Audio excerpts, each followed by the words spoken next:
All right, so today I have three things that I want to talk about. These are pretty common issues that I have noticed people having. Maybe you've noticed them too. The first thing we're going to talk about is how to change a requested session in Perl from first package to second plus package if a student has requested a session with you and they're on their first package or later. That's the first thing we're going to talk about.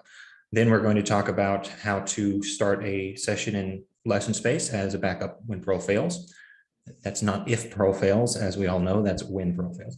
And then the last thing we're going to talk about is how to add materials to a session in Perl. There are three ways to do that, and we'll go over each of those. Time permitting, I have no idea how much time I'm going to have, but I'm just kind of winging it. So without further ado, let's get started. I'm going to share my screen, and people are going to continue rolling in.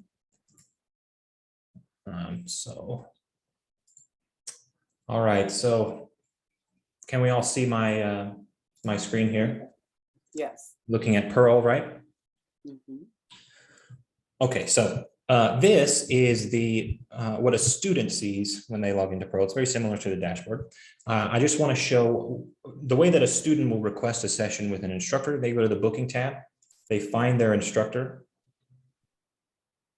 I'm just going to pick myself. I think it's that one. And they'll pick a date and a time. Maybe that's not the right date. Maybe it's the wrong instructor. I'm in here twice, so.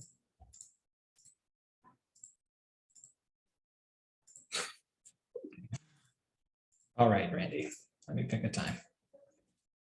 When they pick the correct instructor and they have available time, they should be able to pick a time and date.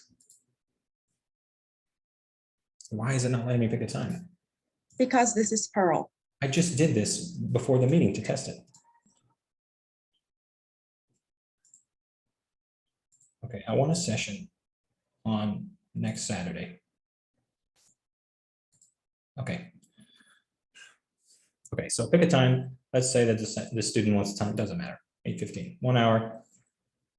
Perl will check for conflicts. Okay. Test. Test. Okay, that's how they submit a request. Right. And it tells them that their instructor will be in touch soon. Now, as an instructor, oops, this is my admin account. When an instructor logs in, when you log in as a tutor, that is, you should see that come up right away, telling you to accept or decline. So I'm going to accept and confirm. You've probably all done this, maybe. But if this student is someone I've been working with for months and they're on their fourth package, the problem with this is that defaults to first package. And up to now, one of the solutions is either you tell your students that you don't want them to do that, or you go back later and do a session adjustment request. Well, you don't have to do that. You can go into your calendar and find that session.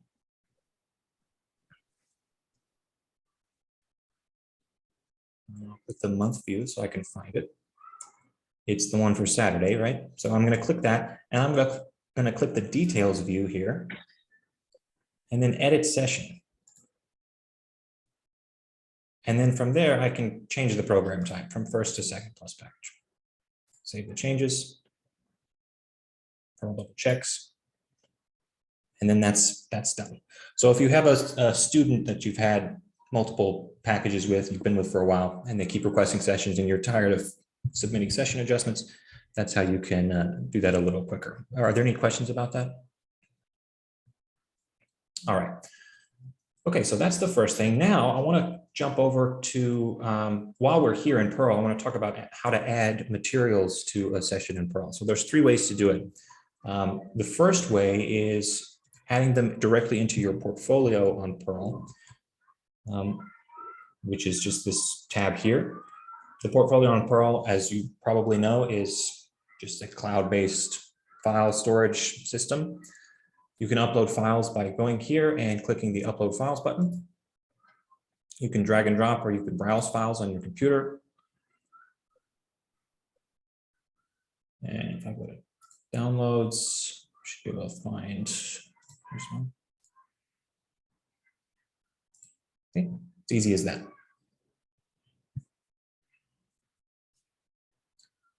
Done. It's got a title, and now that's in the cloud. You can safely delete that from your computer to free up space. It's on the cloud, and you can re-download that onto your computer at any time. You can delete it from your archive here. You can also click the name here, and you can edit the name of the file, and you can add a description. Like this doc does whatever. This is a picture of whatever you want to do. Okay? So there's some customizable things there. So that's one way. That's in your portfolio. So to add directly to a session, when you're in an actual classroom, and I kind of struggle to think how I can demonstrate this. I guess the only way is to do it from the practice classroom.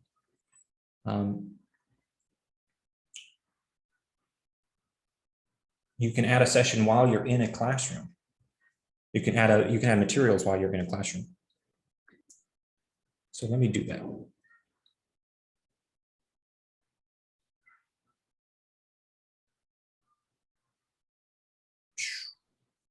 wonder if I should block that. All right, and to do that, once you're in a classroom with a student, you'll go over here and you'll click this files button, and then you can upload a file from here and browse your files.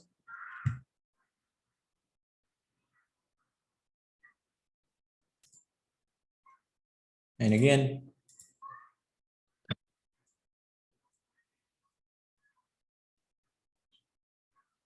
that should, Jesus Christ, that should have added that to my classroom files, and it did not.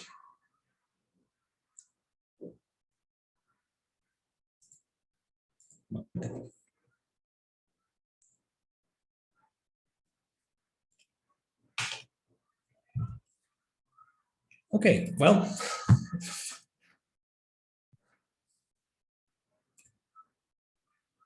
let me try to add a picture of Danny DeVito. Maybe that will work. Yeah, it'll go fast. Yeah. So do you have this experience often when you try to upload files directly in a session? Is it this slow? Maybe it's It just always- in the practice classroom. No, I don't. It's always worked well for me too. Okay, it's probably just that I'm doing this with Zoom in the practice classroom. Anyway, that is how you add a file to a classroom, and you can add a file to your portfolio from a classroom from here too. It's very self-explanatory. There's a button that pops up over here. You can add it right over there. Okay, so let me get out of this and show you the third way, probably my favorite way to add a session to add materials to a session,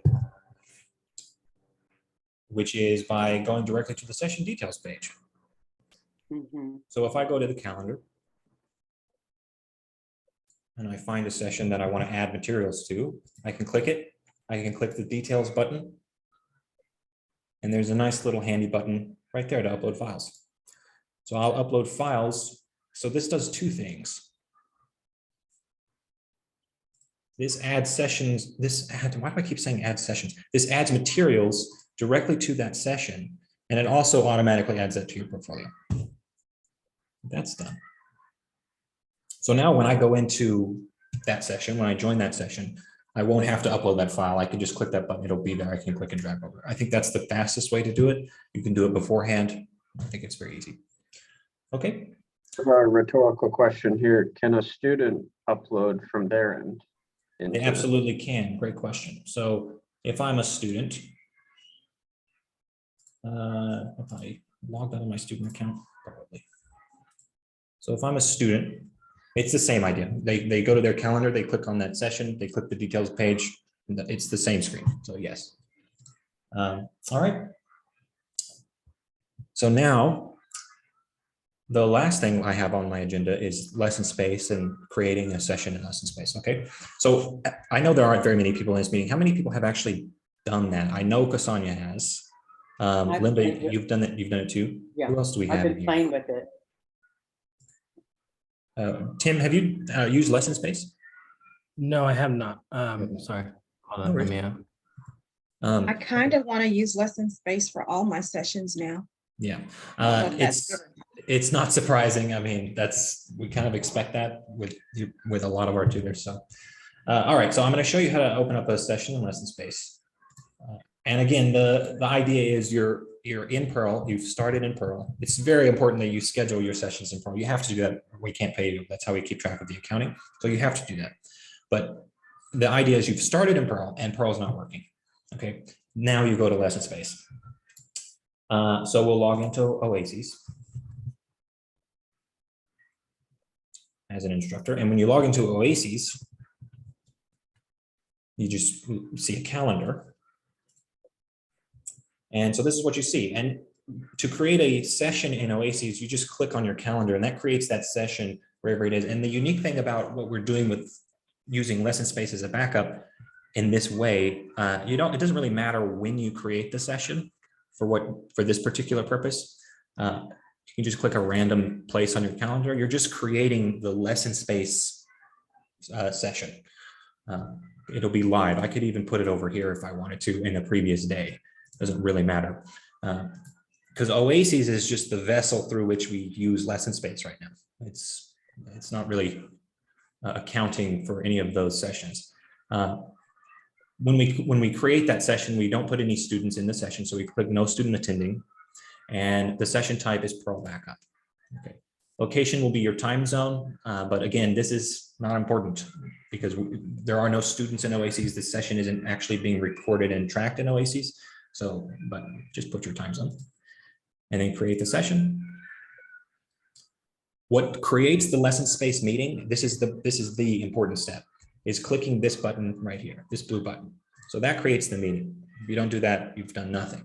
And then now the meeting is created and waiting for you to join. And to do it, you just click this launch button, that opens it. From here, hopefully I don't get any feedback. You can so hear those little kids. Randy's like next to a daycare. Well, my window's open. It's just so sorry. It's all right. It's okay. All right. So now the meeting is here. So you join the meeting, and then to invite your student, click the invite others button here, and that pulls up a link. You just copy this link, and it's a direct link to the session. You can send this to anyone, and they can join. Okay. So are there any questions about that process? Do I need to go over it again? Anybody have any specific questions? I know we have some people who are just joining the meeting, missed some things, but I can clarify if I need to. I am recording the meeting, so anybody? Yeah, I have a question. Can we, or is there any reason for us to title each session, like this particular student, this particular day, or anything like that? You mean here in Oasis? When you're Yeah. creating the meeting? I mean, right now, the answer is no, because again, the students aren't in Oasis. These sessions that you're created aren't connected to the students really in any way. You're using Oasis just to generate that Lessonspace link. So we're not keeping track of it. Okay. Now the Lessonspace, when we do move to Oasis, yeah, it'll be much different. You'll have to schedule them on time and do everything just like you book them in Pearl now. It'll be all accurate. And you can kind of see where we have session types already set up here, 5-hour, 20-hour, 10-hour package. So it's going to be similar to Pearl. But for right now, we've created this session type just for this purpose. So these are kind of just for you to get in there and make a session really quick, just so you can grab that link and send it to your student. Okay. Perfect. So time zone doesn't matter. Start date and time doesn't matter. Duration doesn't matter. The Lessonspace meetings are recorded.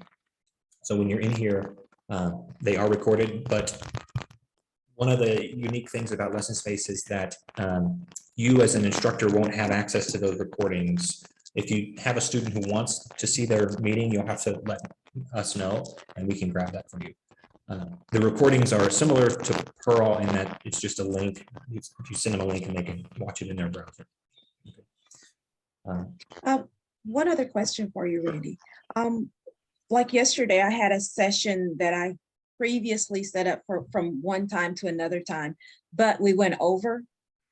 Is it important that I go back into Oasis and extend that lesson, or can I just go over in Lessonspace and it won't cut me off? That's a good question. I don't think Lessonspace will cut you off. I'm not actually sure. John, or anybody else, do you know if Lessonspace cut you off in front of us? What I Randy? remember, Sorry, real quick. Randy, you're very staticky. Um,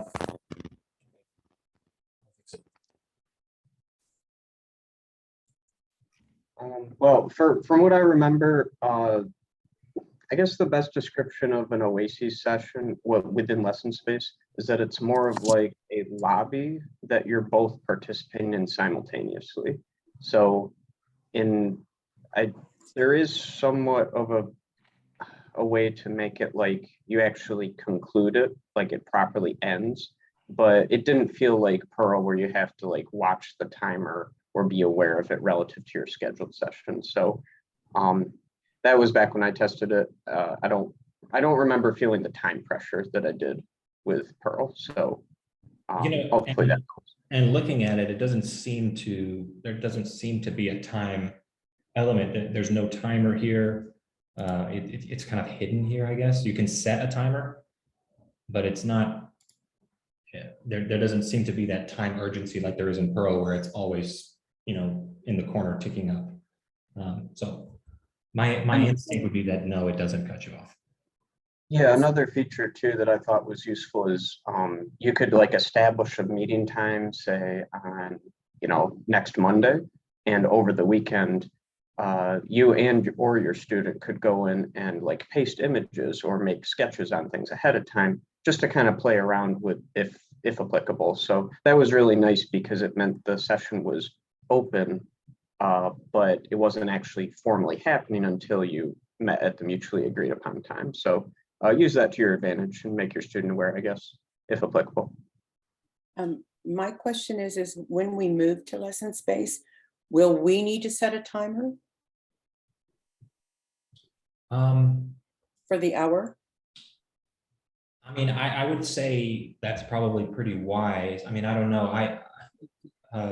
So with Oasis, I mean, Oasis is similar to Pearl in that you have your durations and things set here. When we move to Oasis and things are starting to be booked there, that's where we'll keep track of payroll and accounting and stuff. So the rule will be similar. You'll be paid for the scheduled time, not the actual time. So yeah, I would imagine just, on your own, if it were me and I were tutoring, when I opened it up, I would say, okay, let's go for an hour. And that's a timer. So when it gets down to after an hour, it'll inform me, right? Okay. So yeah, I think that's a pretty good idea. Right. So yeah, so those are my 3 agenda items, everyone. So that's all I have. The rest of the time is just kind of open forum if anybody has any general questions.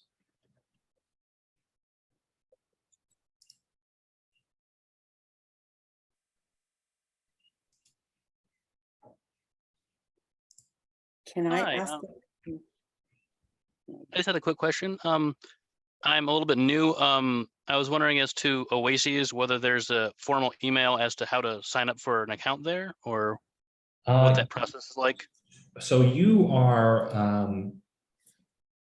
like brand new, right? Have you had a student yet? No, I have not. Okay, so so you're not in Oasis quite yet, but Okay. I'll be adding you very soon. You'll get an email that says you've been added to Oasis as an instructor. It'll tell you some of the things you can do, and it'll send you a link that tells you how to sign. It's very straightforward. Okay, thanks. Appreciate it. You bet. And we just figured this out that you guys could use it as a backup without the students being added. Because in Oasis, we get charged like per student. So that's why we can't really add. I mean, there's lots of reasons we can't add the students in there, but that's really the main one because we can't switch just yet. But it's nice that you guys can use it as a backup and get used to it. And Cassandra, to your comment, I mean, I don't really have any control over where you have your sessions. Just if you schedule in Pearl and then have them in Oasis, it's fine. It's just the 2 things with that is that obviously it's not connected to billing and payroll, so it can get a little bit confusing. And then all of your sessions in Pearl will show as missed. So, and that's okay, they stay billable, but like from the client's perspective, and then when you're looking at your payroll stuff, it can be a little bit confusing. My recommendation, if you're going to do that, would be to have you and the student enter the session in Pearl and then leave it, because that will show as completed as long as both of you joined it, and it doesn't matter that you left after, you know, whatever, a minute or two. But take that advice or leave it. I think that is really great advice, and I would say the exact same thing, because just so, you know, from our perspective on the success team, when we're talking to the families and telling them how things are going to go, it's all Pearl. It's 100% Pearl. We tell them how to log into Pearl. We set them up with Pearl. We send them a welcome email from Pearl.